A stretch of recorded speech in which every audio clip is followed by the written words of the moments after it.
Hello my dear aspirants. तो आज हम लोग बात करेंगे that how we can get maximum score in utilization estimation and costing subject.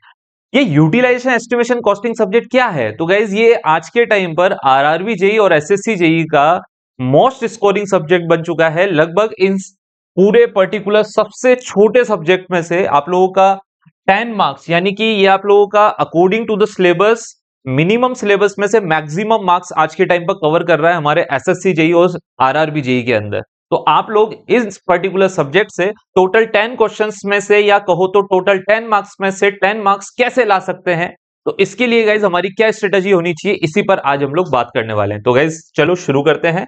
तो सबसे पहले हमारा सब्जेक्ट जो है वो है utilization estimation and costing. This is a very important subject for RRB JE and SSC JEE.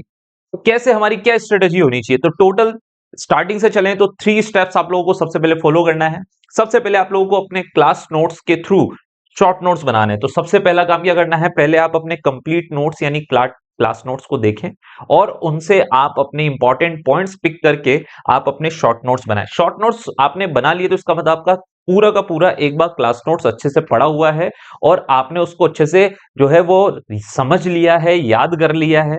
अब आप जब शॉर्ट नोट्स बना लेंगे, यानी आपको सारा थ्योरेटिकल एंड न्यूमेरिकल कंसेप्ट याद है, तब आप उसके पीवाईक्यू लगाएं। पीवाईक्यू का मतलब है प्रीवियस ईयर क्वेश्चंस लगाएं। प्रीवियस ईयर चाहे वो आरआरबी जेई में आए हुए हो, चाहे एसएससी जेई में आए हुए क्वेश्चन हो, उन सबका गाइस प्रीवियस ईयर के आए हुए क्वेश्चन लगाएं। उससे ये आइडिया मिलता है कि आप लोगों के क्वेश्चन किस लेवल के आ रहे हैं और वो आपको आपके तैयार किए गए नोट से सॉल्व हो रहे हैं या नहीं हो रहे हैं। अगर नहीं हो रहे हैं तो आप लोगों को अपने पीवाईक्यू यानी प्रीवियस ईयर क्वेश्चन से आए हुए क्वेश्चन से जो रिमेनिंग कंसेप्ट मिल रहे हैं आप लोगों को, उन्हें आप अपने शॉर्ट नोट्स में या अपने फुल नोट्स के अंदर ऐड करते हुए चलें। तो हम लोग जितने भी रिमेनिंग कंसेप्ट है वो भी आप लोगों के ऐड होते जाएंगे। अगर आपने ये दोनों चीजें कर ली तो आप लोगों के पास अब अच्छे से टोटली नोट्स तैयार हैं। क्योंकि गाइस आप लोगों को याद होना चाहिए यूटिलाइजेशन एस्टिमेशन कॉस्टिंग से ज्यादातर क्वेश्चन इंडियन इलेक्ट्रिसिटी रूल यानी आईई रूल से भी आते हैं, जो कि अनगिनत है। तो उन सभी को मेमोराइज करना पॉसिबल नहीं है। तो उन सबको कवर करने का एक ही तरीका है कि आप अपने पहले फुल नोट्स पढ़ें, उनसे शॉर्ट नोट्स बनाओ, फिर प्रीवियस ईयर क्वेश्चन को सॉल्व करते समय जितने भी रिमेनिंग कंसेप्ट रह जाएं उनको आप लोग ऐड करते हुए चलो। दोनों हो जाएं तब गाइस आप फाइनली अपने टेस्ट सीरीज के थ्रू न्यू क्वेश्चन की प्रैक्टिस कर सकते हो। तो नए क्वेश्चंस की प्रैक्टिस आप लोगों को स्पेसिफिकली किसके थ्रू करनी है? टेस्ट सीरीज के थ्रू, जिससे आप लोगों का एक्यूरेसी और स्पीड दोनों मेंटेन रहेगा और आप लोगों को नए क्वेश्चन की प्रैक्टिस भी मिल जाएगी। ठीक है, तो ये आप लोगों की 3 स्टेप है जिनके थ्रू आप लोग अपना मैक्सिमम स्कोर कर सकते हो। ये सिर्फ यूटिलाइजेशन नहीं है, ये हर सब्जेक्ट के लिए होता है, बट यूटिलाइजेशन के लिए इसलिए इंपॉर्टेंट बिकॉज यूटिलाइजेशन आप लोगों का प्योरली थ्योरेटिकल टॉपिक होता है, उसमें न्यूमेरिकल पोर्शन कम है। तो आप लोगों को ये 3 स्टेप बहुत अच्छे से फॉलो करनी है। ठीक है, तो सबसे पहले हम लोग हमारे यूटिलाइजेशन पे बात करें तो यूटिलाइजेशन खुद हमारे 5 टॉपिक कवर करके चलता है। यूटिलाइजेशन से अगर मैं मान के चलूं कि 5 नंबर का आपका पेपर में मार्क्स पूछा जाता है, क्वेश्चन पूछा जाता है, तो 5 क्वेश्चन में से ध्यान रखना कम से कम 2 से 3 तो अकेला इल्यूमिनेशन लेके बैठा होता है। यानी first topic illumination is very important. Maximum time तो ये भी देखा गया है कि यूटिलाइजेशन के सारे क्वेश्चन ही एक ही टॉपिक से पूछ लिए गए, यानी इल्यूमिनेशन से ही पूछ लिए गए। So guys illumination is a very important topic. तो आप लोगों को इस बात को ध्यान रखना है यूटिलाइजेशन के ये पांचों चैप्टर तैयार करते समय कि आप लोगों को इल्यूमिनेशन बहुत ही अच्छे से, बहुत ही ध्यान से आप लोगों को स्टडी करना है। इल्यूमिनेशन में आप लोग के क्या क्या टॉपिक होंगे वो मैं आप लोगों को आगे अभी डिस्कस करूंगा। इल्यूमिनेशन के अलावा गाइस आपका इलेक्ट्रिक हीटिंग और वेल्डिंग आपके प्योर थ्योरेटिकल टॉपिक है और इलेक्ट्रोप्लेटिंग भी प्योर थ्योरेटिकल टॉपिक है। इसके बाद आपका इलेक्ट्रिकल ड्राइव्स एंड मोटर्स है, जिसमें आपका मेन फोकस रहेगा ट्रैक्शन पर। ट्रैक्शन में भी सबसे मेन फोकस रहेगा आपका स्पीड टाइम कर्व पर और आपके ट्रैक्शन की 3 सर्विसेज अर्बन, सब अर्बन और रूरल पर। ठीक है, तो ये 5 टॉपिक हम लोगों को यूटिलाइजेशन में कवर करने हैं। नेक्स्ट है हमारा estimation and costing. Estimation and costing में आपको 3 टॉपिक कवर करने का है। तो फर्स्ट इज वायरिंग, इंस्टॉलेशन और उससे related relevant IE rules. Second आप लोगों का है अर्थिंग, अर्थिंग प्रैक्टिसेस कह सकते हैं आप लोग इसे, एंड रिलेवेंट आईई रूल्स यानी Indian electricity rule. And the last one estimation and tendering. तो गाइस ये 3 टॉपिक आप लोगों को इनके कंप्लीट आप लोगों को क्लास में फुल नोट्स बनाए जाते हैं। उन नोट्स को आप लोग एकदम अच्छे से स्टडी करें, उनसे शॉर्ट नोट्स बनाएं, देन आप प्रीवियस ईयर के क्वेश्चन लगाएं एंड फाइनली आप लोग टेस्ट सीरीज के थ्रू अपने क्वेश्चंस की प्रैक्टिस करें। ठीक है, अब बात करते हैं इनको हम लोग टॉपिक वाइज। तो सबसे पहले हम आते हैं गाइस, हमारा यूटिलाइजेशन का पहला टॉपिक है इल्यूमिनेशन। इल्यूमिनेशन में आप लोगों को बेसिकली ये 4 चीजें बहुत अच्छे से कवर करनी है गाइस, जो आप लोगों को सारे क्वेश्चंस करने में सबसे ज्यादा हेल्प करी। तो मैंने यहां पर हाईलाइट कर दिया है कि आपको हर टॉपिक में कौन कौन सी चीजों पे मेन फोकस रखना है। इन चीजों को आप लोग शॉर्ट नोट्स बनाते समय बहुत अच्छे से ध्यान रखें, यानी शॉर्ट नोट्स में मेनली आप लोग जो चीजें मैं यहाँ लिखवा रहा हूं उनको फोकस करते हुए इनको जरूर लिखें, ठीक है। तो सबसे पहली चीज है आपके ऑल रिलेवेंट डेफिनेशंस, जितनी भी रिलेवेंट डेफिनेशन है, जैसे कि इल्यूमिनेशन से डेफिनेशन किस किस की आती है, लाइट की, इल्यूमिनेशन की, ल्यूमिनस फ्लक्स की, ल्यूमिनस इंटेंसिटी की, लैंप एफिशिएंसी की, रिफ्लेक्शन फैक्टर की, यूटिलाइजेशन फैक्टर की, स्पेस टू हाइट रेशियो की, a lot of definitions are there, उनके यूनिट्स और उनके सिंबल्स, ये सब के बारे में आप लोगों को बहुत अच्छे से नॉलेज होना चाहिए गाइस, यहां से मैक्सिमम क्वेश्चन आते हैं, ठीक है, सबसे ज्यादा क्वेश्चन यहीं से आएंगे।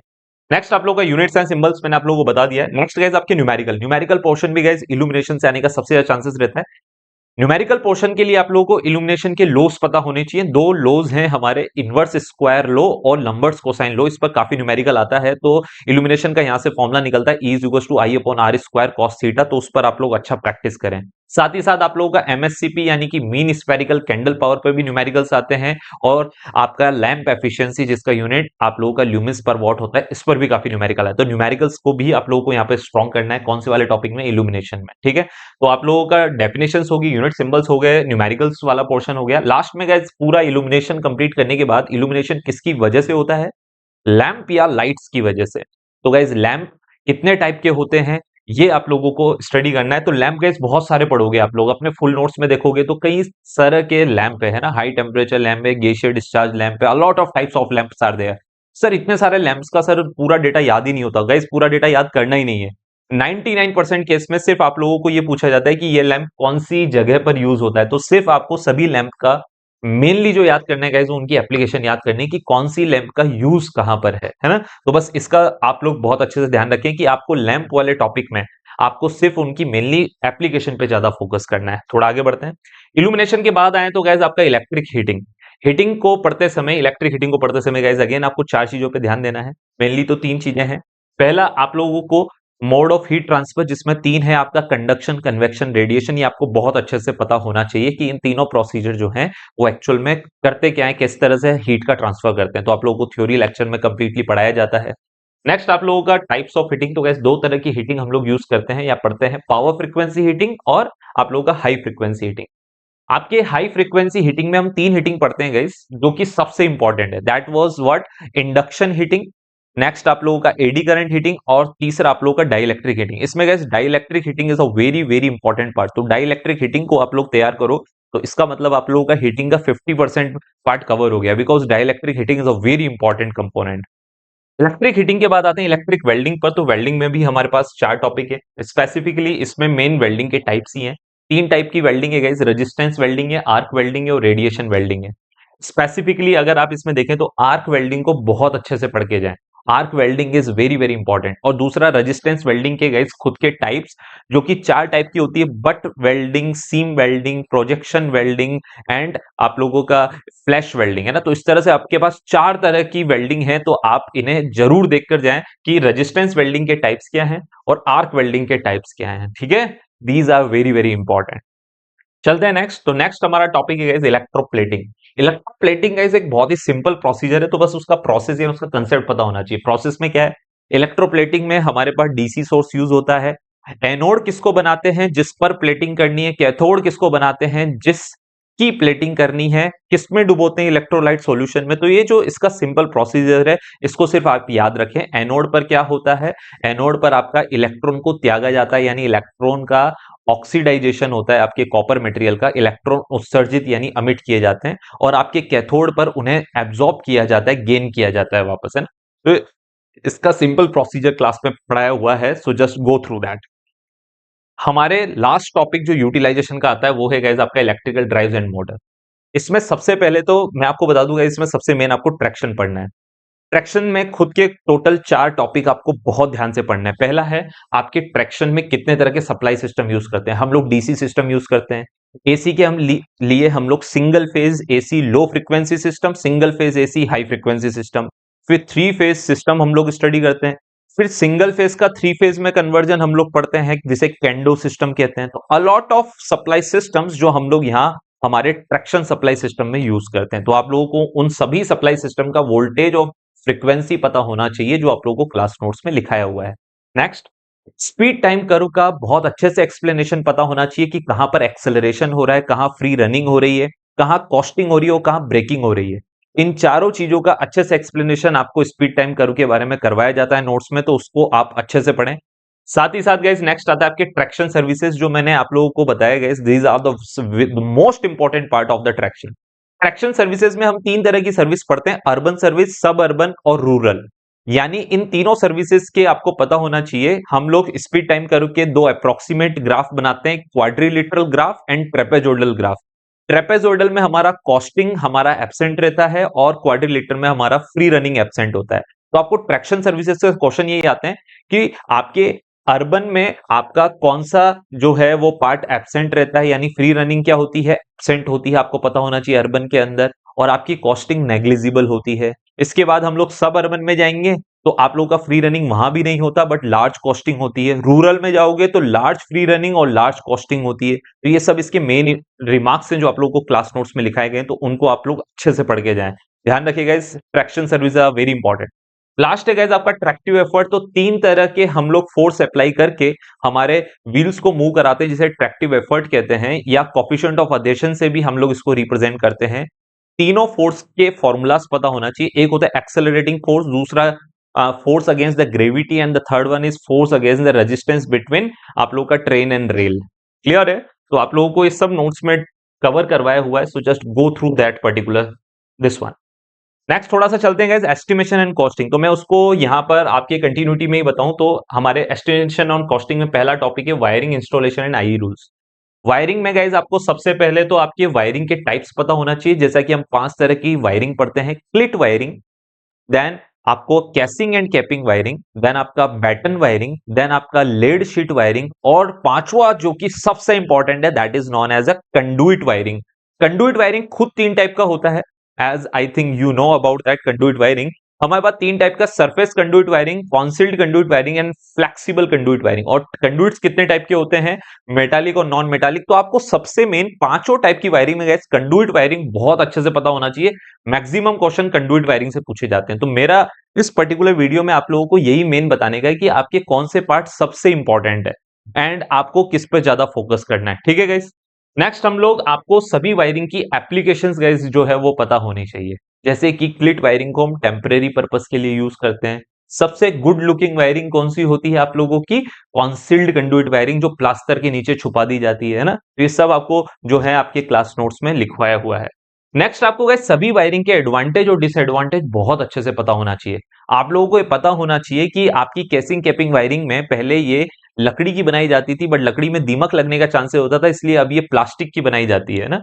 आप लोगों को पता होना चाहिए कि बैटन वायरिंग के अंदर आप लोगों के वायर जो होते हैं उनमें ह्यूमिड कंडीशन यानी मॉइस्चर वगैरह की वजह से करंट लगने का चांसेस ज्यादा होता है। क्लिट वायरिंग के अंदर फायर का और आप लोगों का फायर का रिस्क बहुत ज्यादा होता है, करंट लगने के चांसेस काफी ज्यादा होते हैं। तो ये सब चीजें advantage disadvantage everything you should know about them. ठीक है? नेक्स्ट आता है गाइज आप लोगों का एस्टिमेशन एंड कॉस्टिंग में earthing and IE rules. Earthing में गाइज सबसे पहले आते हैं अर्थिंग के कंपोनेंट्स। कंपोनेंट्स में आपके अर्थिंग के टोटल 3 कंपोनेंट है। पहला है अर्थ कंटिन्यूटी वायर, दूसरा है अर्थिंग लीड और तीसरा है अर्थ इलेक्ट्रोड। इन तीनों के बारे में स्पेसिफिकली जितने भी आईई रूल्स हैं वो आपको क्लास नोट्स में लिखाए जाते हैं गाइज। तो उन तीनों को बहुत अच्छे से आप लोग याद रखें अपने एग्जाम पॉइंट ऑफ व्यू से। ठीक है? किस किस को, अर्थ कंडक्टिविटी वायर, अर्थिंग लीड और अर्थ इलेक्ट्रोड को। ठीक है? कंपोनेंट्स। नेक्स्ट गाइज आप लोगों के टाइप्स ऑफ अर्थिंग, जिसमें हम लोग कई टाइप की अर्थिंग पढ़ते हैं। आप लोगों का plate earthing, pipe earthing, rod earthing, wire और स्ट्रिप अर्थिंग, आप लोगों का resistance earthing, reactance earthing, Petersen coil earthing, जिसको आप लोग अर्थ फॉल्ट न्यूट्रलाइजर भी कहते हैं। और पीटरसन कोयल से गाइस न्यूमेरिकल आजकल एग्जाम में बहुत पूछे जा रहे हैं, बट पीटरसन कोयल का न्यूमेरिकल पीटरसन कोयल का नाम न देके उसका नाम अर्थ फोल्ड न्यूट्रलाइजर देकर पूछा जाता है। So just be aware about it कि अर्थ फोल्ड न्यूट्रलाइजर और कोई नहीं, हमारी पीटरसन कोयल ही होती है। तो देखो मैंने लास्ट पोर्शन ये लिखा है, पीटरसन कोयल का गाइस आपका न्यूमेरिकल यहाँ पे इंपॉर्टेंट बन जाता है। ठीक है? And the last topic guys जो हमारे एस्टिमेशन कॉस्टिंग से आता है वो है हमारा लाइटिंग का एस्टिमेशन। लाइटिंग एस्टिमेशन आप लोगों को पढ़ाया जाता है, टेंडरिंग का पूरा प्रोसेस कि टेंडर वगैरह कैसे क्या प्रोसेस होता है टेंडर भरने का एंड ऑल दैट। और इससे रिलेटेड गाइस जितनी भी रिलेवेंट डेफिनेशन है, तो गाइस टेंडर वाले टॉपिक में हमारे पास छोटी छोटी डेफिनेशन है जो एग्जाम में बहुत ज्यादा पूछी जा रही है कि आप लोगों का जो है पेटी परचेज क्या होता है, इस तरह की छोटी छोटी डेफिनेशन है ना। तो अलग अलग टाइप के परचेज और सेल से रिलेटेड जितनी छोटी छोटी डेफिनेशन है वो सारी डेफिनेशन एग्जाम में पूछी जा रही है। यानी इस पूरे पार्ट में हम लोग देखें टेंडर में सबसे इंपॉर्टेंट है रिलेवेंट डेफिनेशन, जो छोटी छोटी डेफिनेशन आप लोगों से पूछी जा रही है। सो गाइज आप लोगों का इस पूरे प्रोसीजर, ये टोटल 8 टॉपिक्स मैंने आपको बताया, 5 यूटिलाइजेशन में से और 3 आप लोगों का एस्टिमेशन कॉस्टिंग में से। इन 8 टॉपिक को मेरे बताए हुए तरीके से अगर आप कवर करते हैं तो आपका फाइनल गोल 10 आउट ऑफ 10 का स्कोर इजीली कवर हो सकता है।